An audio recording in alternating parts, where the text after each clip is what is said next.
स्वागत है आपका रेनेशा आईएएस में। चलिए आज बहुत बड़ी न्यूज आ रही है बिहार से, बीपीएससी और कुछ अन्य वैकेंसी के बारे में। और वहाँ जैसा मैंने पहले कई बार बताया है कि वहाँ पर 60% आरक्षित है, 40% ओपन है फॉर ऑल इंडिया। ओके, इसलिए चाहे आप बिहार के अभ्यर्थी हैं, यूपी के हैं, झारखंड के हैं, आप वहाँ पर उस 40% में अपनी किस्मत को आजमा सकते हैं, अपनी मेहनत को आजमा सकते हैं। और जो यहाँ पर आज की जो सबसे बड़ी न्यूज है कि 67वीं बीपीएससी का वैकेंसी जो है 15 अगस्त के बाद आएगा। ओके, वहाँ आएगा माने आएगा, ठीक है। वहाँ किंतु परंतु टाइप का कुछ नहीं होता, सीट भी भरपूर आएगा। कम से कम 500 तो फिक्स रखिए, 500 से ऊपर कितना भी जा सकता है, ठीक है। ये पहला चीज़ हुआ। दूसरा, पिछले वीडियो में जो मैंने बीपीएससी के संदर्भ में बनाया था, ठीक है, 2 वीडियो में हाल फिलहाल में बना चुका हूँ। एक तो बीपीएससी के स्ट्रेटजी कि कैसे तैयारी करें, क्या ऑप्शनल वगैरह लें, इस संदर्भ में मैंने विस्तृत चर्चा वहाँ पर की थी। उस वीडियो का लिंक जो है आज आपको उपलब्ध रहेगा, 67वीं बीपीएससी की रणनीति का, उसका आप लोग उस वीडियो को अवश्य देखें, ठीक है। दूसरा, मैंने बताया था कि 9 जुलाई को बैठक होने वाला था बिहार सरकार का, ठीक है, कार्मिक विभाग का, कि किस तरीके से अधियाचना को भेजी जाए। इस संदर्भ में सारे विभागों से रिक्तियाँ मांगी गई थी। उस समय नगर कार्यपालक विभाग से 110 नगर कार्यपालक अधिकारियों की वैकेंसी बीपीएससी को प्राप्त हो चुकी है। अब बाकी जितनी भी वैकेंसी है बीपीएससी के द्वारा आशा व्यक्त की गई है कि वह जुलाई के अंत या मैक्सिमम 5 से 7 अगस्त तक प्राप्त हो जाएगी। और उसके बाद 15 अगस्त के बाद, एक सप्ताह का समय लेने के बाद 15 अगस्त के बाद वैकेंसी डिटेल्ड नोटिफिकेशन जो है जारी कर दिए जाएंगे। और एग्ज़ाम की संभावित तिथि पहले ही घोषित की जा चुकी है कि ये अक्टूबर के अंतिम सप्ताह में हो सकता है। हो क्या सकता है, वहाँ हो ही जाएगा, मान करके चलिए, ठीक है। यानी कि अगर आप देखते हैं आज जुलाई है तो जुलाई, अगस्त, सितंबर, अक्टूबर, ठीक है, 3 से 3.5 माह का समय आपके पास बीपीएससी की तैयारी के लिए है। आपको बीपीएससी क्यों भरना चाहिए, ठीक है, इसलिए भरना चाहिए। पहला चीज़ तो आपका पड़ोसी राज्य है। आप झारखंड के अगर हैं तो आपका पड़ोसी राज्य है, बिहार के हैं तो आपको तो भरना ही चाहिए, यूपी के हैं तो आपका पड़ोसी राज्य है, ज़रूर भरिए।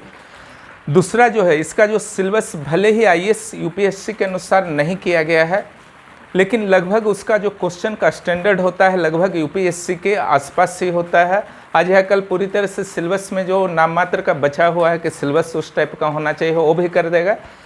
क्वेश्चन बस आईएएस की तरह ही आते हैं बीपीएससी मेंस में, ठीक है, इसमें कोई चेंजिंग जो है आपका नहीं होता है। इसलिए अगर आप आईएएस की भी तैयारी कर रहे हैं तो बीपीएससी आपको भरनी चाहिए। यूपीपीएससी का सिलेबस आपको पता है कि वो आईएएस के अनुरूप हो गया है, इसलिए भी आपको बीपीएससी भरना चाहिए। झारखंड वाले को तो भरना ही चाहिए, ठीक है, क्योंकि झारखंड में ना पीटी का ठिकाना होता है ना मेंस का ठिकाना होता है। ओके, और अगर इसका पीटी मान लीजिए कि झारखंड का भी पीटी अक्टूबर में 10 अक्टूबर के बाद होता है, आईएएस के प्रीलिम्स के बाद अगर मानते हैं आप, तो बीपीएससी का भी होगा। तो दोनों प्रीलिम्स की तैयारी जो है आपकी एक साथ हो जाएगी आराम से। ओके, और वहाँ पर सीट्स काफ़ी रहेंगे, भ्रष्टाचार नामा नहीं के बराबर है। ओके, शायद ही शिकायत इधर मिल रही है, स्टूडेंट के आंदोलन वगैरह वहाँ पर आप देखते होंगे कि किसी भी बीपीएससी के खिलाफ जो हो रहे हैं, और कोर्ट में भी अत्यंत मामले जो हैं बहुत कम हो गए हैं हाल के वर्षों में। 56 से 59 तक जो है स्थिति बीपीएससी की भी खराब थी, लेकिन 60 से 62 से उसने सुधार करना शुरू किया। बीच में कोरोना काल नहीं आता तो शायद 67वां भी अब तक फिनिश होने के कगार पर रहता, ठीक है। कोरोना ने थोड़ा बहुत डिस्टर्ब किया है बीपीएससी की गति को, लेकिन कैंडिडेट भी समझते हैं कि वास्तव में जो प्रॉब्लम था कोई बहाना नहीं था, ठीक है। इसके अलावा और कई खासियत हैं जिसके लिए आपको बीपीएससी भरना चाहिए, ठीक है। वहाँ पर देखिए, महिलाओं को आरक्षण दिया गया है, ठीक है, 35% है तो क्षैतिज आरक्षण, लेकिन यहाँ जैसे 5% आरक्षण का लॉलीपॉप महिलाओं को पकड़ा दिया गया है झारखंड में, वो भी क्षैतिज, यानी कि खुद अगर 5% आ जाती हैं, टोटल सीट का 5% खुद आ जाती हैं, तो फिर जो है आरक्षण उनको नहीं दिया जाएगा। तो महिलाएं इतनी भी तो कमज़ोर नहीं होती हैं कि 100 सीट में 5 सीट पर वो नहीं आए, वो खुद ब खुद आ जाती हैं, चाहे SC ST हो, जनरल हो, OBC हो, ठीक है। इसलिए यहाँ पर समझ लीजिए कि आरक्षण है ही नहीं जेपीएससी में या JSSC में। वो केवल नाम का है, ठीक है, नाम मात्र का आप बोल सकते हैं। लेकिन बिहार में 35% क्षैतिज जो आरक्षण है उसमें ठीक है 10-15% खुद आ जाते होंगे, लेकिन 15-20% के कारण वहाँ कट ऑफ चाहे प्रीलिम्स का हो और मेंस का हो, ठीक है, दोनों जगह महिलाओं का कट ऑफ जो है डाउन रहता है, ठीक है। और जो वहाँ पर एक और चीज़ है आपका कि जो जनरल का कोटा होगा उसमें जो 35% महिलाओं का आरक्षण है वह झारखंड के महिलाएं हों या उत्तर प्रदेश या राजस्थान की, वो हर स्टेट के यानी कि पूरे भारत के प्रत्येक स्टेट के महिलाओं को वहाँ पर आरक्षण मिलता है, ठीक है। इसलिए अगर आप महिला कैंडिडेट भी हैं, अब बिहार के मूल निवासी नहीं हैं, ज़रूर भरिए। अगर आपको लगता है आप में एबिलिटी है, आप बीपीएससी को क्लियर कर सकते हैं, तो वहाँ पर ज़रूर भरिए, कोई दिक्कत नहीं है, ठीक है। आजकल आना जाना कोई बहुत बड़ी समस्या नहीं रह गया है। इतना ही खासियत नहीं है बीपीएससी का, और भी है, ठीक है। वहाँ का सिलेबस जो है काफ़ी सॉफ्ट है। झारखंड के सिलेबस को काफ़ी कठिन माना जाता है, उलझा करके रख दिया गया है, ठीक है। जिस तरीके से यहाँ नियमावली उलझा हुआ है, यहाँ का सिलेबस भी उलझा हुआ ही है, मान सकते हैं आप। लेकिन वहाँ का सिलेबस सॉफ्ट है और वर्तमान में सिविल सेवा के जो भावी अधिकारी हैं उनकी आवश्यकता के अनुसार जो है सिलेबस बनाया गया है, ठीक है। साहित्य को इतना अधिक महत्व क्यों दिया गया है झारखंड में, मुझे आज तक समझ में नहीं आया, ठीक है। इसको जो है क्वालिफाइंग तक ही रखना उचित था, इसमें शायद भविष्य में कभी सुधार हो। तो वहाँ सिलेबस जो है यूपीएससी, यूपीपीएससी ये सब पैटर्न पर है, यूपीएससी के पैटर्न पर है, जो आप अच्छी तरह से तैयारी कर सकते हैं। प्रश्न अनएक्सपेक्टेड नहीं आते, कट ऑफ वहाँ पर अनएक्सपेक्टेड नहीं होते। जहाँ तक पोस्ट की बात है, पोस्ट भी वहाँ भरपूर होते हैं, कम से कम तो 500 रहते हैं, अधिक 1500 भी जा सकते हैं, ओके। इसके अलावा जो पोस्ट का नेचर होता है वहाँ पर डीएसपी और एसडीएम के डायरेक्ट पोस्ट्स आपको मिलते हैं, ओके। यहाँ पर आप झारखंड प्रशासनिक अधिकारी भी बनिएगा तो भी आपको बीडीओ ही बनाया जाता है, वहाँ बीडीओ को अलग कर दिया गया है आरडीओ के नाम से, ओके। और जो बिहार प्रशासनिक सेवा को प्रीमियर सेवा घोषित कर दिया गया है। यहाँ पर लंबे समय से मांग जो है अटकी पड़ी हुई है, प्रीमियर सेवा घोषित नहीं किया जा सका है। यूपी और बिहार में प्रीमियर सेवा है, तो ये सब प्लस पॉइंट्स हैं।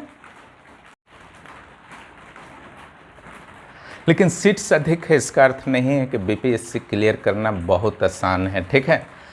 65वां तक जहां मैंने देखा कि 4 लाख लगभग कैंडिडेट जो हैं इस फॉर्म को भर रहे थे, अचानक जब आप देखते हैं कि 66वां का वैकेंसी आता है तो यहाँ 5.5 लाख के आसपास फॉर्म आ गए, आवेदन आए। हालांकि देते हैं लगभग 50% ही, इस बार 7 लाख से कम नहीं आएंगे। जब जेपीएससी में 5 लाख आ चुका है एक छोटा सा स्टेट के लिए, ठीक है, जहाँ एग्ज़ाम का डेट्स का ठिकाना नहीं रहता है, यहाँ पर भी 5 लाख आ गया। तो वहाँ पर जब फिक्स समय में, कम समय में फटाफट एग्ज़ाम्स होते हैं, ठीक है, बस आपकी तैयारी होनी चाहिए, 1 साल के अंदर आप अधिकारी बन जाएंगे, ठीक है।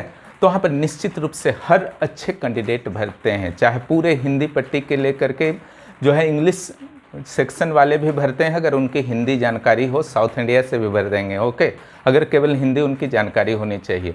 तो जिस तरीके से यूपी और यूपीएससी में यानी कि आईएएस के एग्ज़ाम के लिए सारे मेरिट्स वहाँ पर आते हैं, ठीक है, उसी तरीके से बीपीएससी को भी काफ़ी महत्व देते हैं जिनकी तैयारी अच्छी है। इसलिए यहाँ पर तैयारी का कोई शॉर्टकट नहीं चलेगा। आप देखते हैं कि पहले 96-97 चल रहा था 65वां तक कट ऑफ जनरल का, वो अचानक 108 चला जाता है 66वां में, ठीक है। क्यों जाता है? एक तो हो जाता है कि चलिए मैथ का जो 10-15 ठो आता है, मैथ और रीजनिंग सेक्शन, वो अगर इजी आता है तो कट ऑफ वहाँ भागता है। क्वेश्चन का नेचर हर साल बाकी जनरल स्टडीज़ का हर साल सेम ही रहता है, साइंस वगैरह को वहाँ काफ़ी वैल्यू दिया जाता है। लेकिन मेन जो आपका होता है मैथ पर, मैथ अगर इजी आ गया कट ऑफ थोड़ा अप हो गया, मैथ जो है थोड़ा सा टफ आ गया कट ऑफ डाउन हो गया, ठीक है।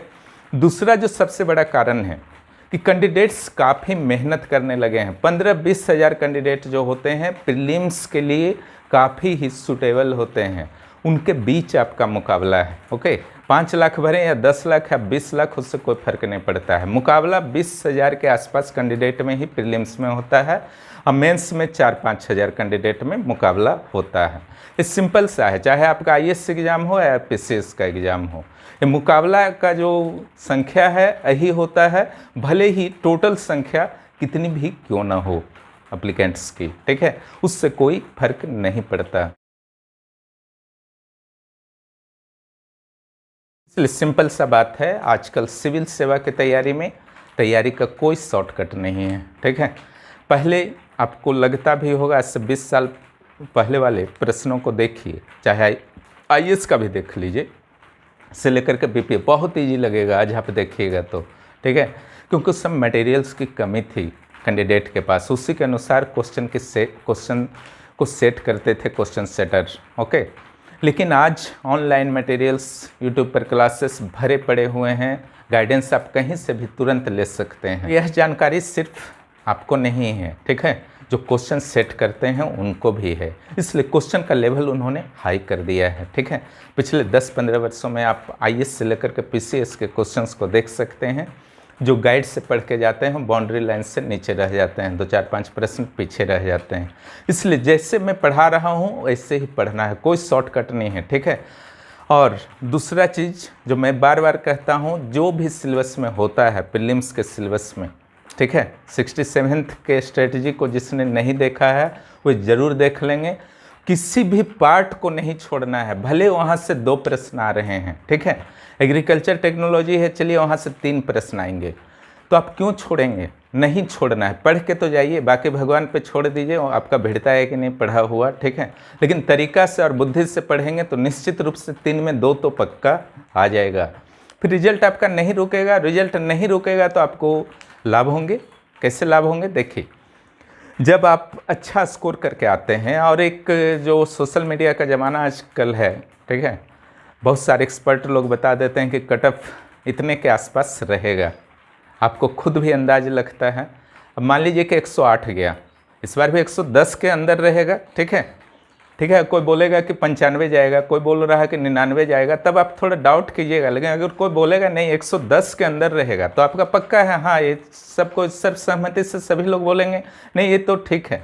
तो अगर आप 110 से ऊपर स्कोर कर देते हैं, 114, 15, 20 कुछ भी, ठीक है, आप तो एकदम निश्चिंत रहेंगे। आपका उसी दिन से मेंस का तैयारी शुरू हो जाएगा, प्रैक्टिस शुरू हो जाएगा, आंसर राइटिंग का प्रैक्टिस शुरू हो जाएगा। जिनका 100 आएगा, जिनका 97 आएगा, ठीक है, उनका क्या हाल होगा सोचिए, है ना। पास करेंगे कि नहीं करेंगे?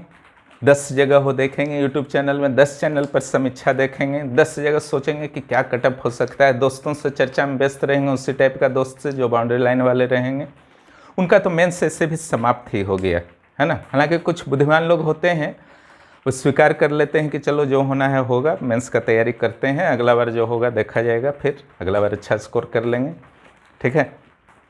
अगर आप भी इस तरीके से अपनाते हैं, अगर कम स्कोर रहता है तो बहुत ही बेस्ट है, आपका भी स्ट्रेटजी है, इसमें कोई दो मत नहीं है। तो इन चीज़ों को आपको ध्यान रखना है, किसी भी एक पार्ट को नहीं छोड़ना है, तो आपका कट ऑफ जो संभावित होगा उससे काफ़ी आगे आप रहेंगे। अब आइए आते हैं रेनेशा इस आपको बीपीएससी की तैयारी में क्या हेल्प कर सकता है, ओके। तो देखिए, मैंने जो जेपीएससी पेपर 1 के लिए लगभग हर सेक्शन को पढ़ा दिया है, और अभी जो है हिस्ट्री प्रगति पर हैं, ओके। मध्यकालीन भारत के बाद आपका होगा मॉडर्न इंडिया, और उसके बाद geography, polity, economics and science का बहुत वैल्यू है। साइंस के लिए एनसीईआरटी का जो टेलीग्राम चैनल बना है, वहाँ क्लास 9 के 3रे चैप्टर प्रगति पर हैं, उसका हेल्प आप लोग ले सकते हैं। एक्स्ट्रा का अगर बात देखा जाए कि बीपीएससी में जेपीएससी पेपर 1 से एक्स्ट्रा क्या आता है, तो निश्चित रूप से मुझे 3 ही चीज़ वहाँ पर प्रदर्शित हो रहा है। एक आपका वर्ल्ड ज्योग्राफी, और दूसरा जो है बिहार स्पेशल, ठीक है, और बिहार करंट अफेयर्स उसी में शामिल कर लीजिए, और तीसरा सेक्शन जो है मैथ और रीजनिंग, ओके। तो यहाँ पर वर्ल्ड ज्योग्राफी और बिहार स्पेशल के क्लासेस में कोशिश करूँगा देने का, ठीक है। जो भी प्लान होगा इस संदर्भ में मैं बता दूंगा। मैथ रीजनिंग के भी क्लासेस में देने की कोशिश करूंगा, क्योंकि बीपीएससी में मेरे मैथ और रीजनिंग में कभी भी, जितनी बार भी मैंने एग्ज़ाम दिया तो कभी भी गलत नहीं होते थे। मैथ सेक्शन में 1-2 जो है 15 में 12-13 हमारे स्कोर रहते ही थे, ठीक है। इसलिए वहाँ पर भी मैं अच्छी तरह से गाइडेंस कर सकता हूँ। शॉर्टकट कुछ नहीं होता है, बार बार मैं समझाता हूँ, इसलिए हर सेक्शन मैथ आपका वीक है, रीजनिंग वीक है, तैयारी करके जाइए। साइंस वीक है, एकदम वीक है, 6 to 10 NCERT पढ़िए, उसके बाद किसी भी गाइड के साइंस सेक्शन को आप पढ़ सकते हैं और यहाँ क्लास हो जाएगा तो यहाँ की क्लास को कर लीजिएगा, वो काफ़ी परफेक्ट होगा। उसके अलावा फिर कुछ करने का ज़रूरत नहीं है। BPSC मेंस के लिए यह चैनल आपका क्या हेल्प कर सकता है, तो ऑप्शनल सिलेक्शन में कोई कन्फ्यूजन नहीं करना है आपको। जो अच्छा लगता है, जिस पर आपको नियंत्रण लगता है उससे लीजिए। किसी भी सब्जेक्ट के साथ कोई भेदभाव नहीं होता है। किसी खास विषय में ज़्यादा मार्क्स आता है ये सोच करके मत लीजिए, फंस जाइएगा, ठीक है। जो आपको रुचि का है, जहां आपको लगता है कि आप बहुत बेस्ट वहां पर कर सकते हैं, उस सब्जेक्ट को ले लीजिए। लेकिन इस चैनल पर जहां तक बात है तो निकट भविष्य में हिस्ट्री ज्योग्राफी ऑप्शनल के साथ साथ LSW ऑप्शनल यहाँ पर पढ़ाया जाएगा, क्योंकि उन्हीं तीनों पर हमारा कमांड है और किसी भी ऑप्शनल पर हमारा कमांड नहीं है, ठीक है। लेकिन इन 3 ऑप्शनल्स पर हमारा कमांड है, तो उस क्षेत्र में हेल्प कर सकता है आपका। ये तो था 67वीं BPSC की बात। अब आइए, बिहार से लगभग 21,000 वैकेंसीज की और भी सूचना मिल रही है। इस संदर्भ में जल्द ही परफेक्ट सूचना, फाइनल सूचना मिल जाएगी जब अगली कैबिनेट मीटिंग होगी, क्योंकि इस प्रपोजल को, इस प्रस्ताव को उसी कैबिनेट मीटिंग में सिर्फ सहमति देनी है, तो यह 21,000 पोस्ट जो ग्रामीण विकास विभाग का क्लियर हो जाएगा। इन सारे वैकेंसी को भरने का मुख्य उद्देश्य जो बिहार सरकार का है कि ग्रामीण क्षेत्र में अधोसंरचना पर नीतीश कुमार के द्वारा विशेष रूप से प्रयास किया गया है। वहाँ पर सड़कों की लंबाई और जो घनत्व है पिछले 10 वर्षों में काफ़ी बढ़े हैं। उस विकास को, उस दर को और तीव्र गति से बढ़ाने के लिए वहाँ पर कर्मियों की जरूरत पड़ रही है, क्योंकि वहाँ अनुबंध पर आधारित कर्मियों के माध्यम से जो वर्क चल रहे थे उससे कहीं ना कहीं जो कार्य का, विकास कार्य का गुणवत्ता जो है प्रभावित होता था, ठीक है। इसलिए यहाँ पर जो प्लान बनाया गया है कि 21,000 वैकेंसी में से 1,000 जो होंगे इंजीनियर्स के होंगे, जिसमें 600 करीब जो होंगे जूनियर इंजीनियर के और 400 पोस्ट जो होंगे असिस्टेंट इंजीनियर के। 1000 पोस्टों में 9,000 जो हैं अस्थाई परमानेंट नेचर के होंगे और 11,000 जो है टेम्प्रोरी नेचर के होंगे। और इसके अलावा जो परमानेंट हो या टेम्प्रोरी हो, इसके अंतर्गत जो है लैब टेक्नीशियन के पोस्ट हो गए, LDC के पोस्ट हो गए, UDC के पोस्ट हो गए, लैब और स्टेनोग्राफर के पोस्ट हो गए, मैंने वेरियस टाइप के पोस्ट्स आपके होंगे। आपका जो एग्ज़ाम्स होगा वो सिंपल सा है, बिहार का कुछ रहेगा, बाकी GK रहेगा, मैथ रीजनिंग वहाँ रहता ही है, काफ़ी वैल्यू दिया जाता है, चाहे BSSC हो या BPSC हो, है ना। मैथ और रीजनिंग को वहाँ पर काफ़ी वैल्यू दिया जाता है, साइंस को। इसलिए मैथ रीजनिंग और साइंस पर आपको अच्छा खासा कमांड रखना है बिहार के किसी भी परीक्षा में बैठने से पूर्व। चलिए, बिहार के ग्रामीण विकास विभाग के अपडेट्स भी आपको मिल गए हैं। इसके डिटेल्स जैसे ही आते हैं, चाहे 67वीं के या बिहार ग्रामीण विकास विभाग के डिटेल्स मैं फिर से दे दूंगा। और 67वीं का स्ट्रेटजी को आप लोग ज़रूर देख लीजिएगा। 1 घंटे का लगभग वीडियो है, पूरी तरह से मैंने क्लियर कर दिया है। और BPSC में क्या क्या क्लासेस यहाँ पर संभव हैं, क्या होंगे, कैसे होंगे, ठीक है, इस संदर्भ में मैं जल्द ही आपको जानकारी दूंगा। अब 66वीं BPSC के संदर्भ में कुछ अपडेट्स मिल रहे हैं, उसको हम लोग चलिए देख लेते हैं। ओके, यहाँ पर देखिए 66वीं BPSC का जो BPSC के द्वारा जो विज्ञप्ति जारी किए गए है उसके अनुसार 21 जुलाई तक जो 66वीं BPSC के मेंस होने वाले हैं उसके एडमिट कार्ड जो है अपलोड कर दिए जाएंगे। जो भी कैंडिडेट्स मेंस देने को जा रहे हैं अपनी एडमिट कार्ड 21 जुलाई तक वहाँ से डाउनलोड कर सकते हैं BPSC के वेबसाइट से। पहला ये चीज़ है। दूसरा जो है 29, 30 और 31 3 दिनों तक यह लगातार परीक्षा होगी। BPSC ने इसको भी सरलीकरण कर दिया है, मुख्य परीक्षा को भी। ओके, ज़्यादा झंझट नहीं रखा है। 7 पेपर 8 पेपर टेस्ट उसको जिस तरीके से लेना है वो सबसे सॉफ्ट उसका शुरू से रहा है। प्री में भी 1 पेपर है, मेंस में आपका 3 पेपर और एक हिंदी जो पेपर है वो क्वालिफाइंग है, कुल 4 पेपर। तो पहला दिन जो होगा हिंदी होगा और GS पेपर 1 होगा, क्लियर। दूसरा दिन आपका होगा फर्स्ट पाली में GS पेपर 2 और फिर अंतिम दिन एक ऑप्शनल पेपर जो आपने चुना है, ठीक है। जो भी दे रहे हैं 66वीं BPSC उनको रेनेशा IAS की ओर से बहुत बहुत शुभकामनाएं। और जो भी 7वीं JPSC दे रहे हैं वो निश्चित रूप से इस BPSC को भरें, 67वीं BPSC को। ओके, ये मेरी सलाह रहेगी कि आप ज़रूर भरें। यहाँ पर जो भी तैयारी इस चैनल के माध्यम से हो रहा है वहाँ पर भी आप अच्छा स्कोर करने में निश्चित रूप से सक्षम होंगे। और जो भी बीपीएससी की तैयारी करते हैं इस चैनल से फटाफट जुड़ जाएं। क्या मैं कर सकता हूँ इस संदर्भ में अगले 1 सप्ताह के अंदर ज़रूर आपको जानकारी दे दूँगा। ओके, एक कहीं ना कहीं से मैंने क्लू दे दिया है। और इस चैनल से जुड़िए, काफ़ी लाभ होगा। बीपीएससी क्लियर करने में किसी तरह की कोई समस्या नहीं होगी। जेपीएससी समापन की ओर है हमारा सिलेबस। आज मुगल काल का 3रा पार्ट भी अपलोड हो जाएगा। इसके बाद बस मराठा काल है, फिर हम लोग मॉडर्न हिस्ट्री में इन करेंगे।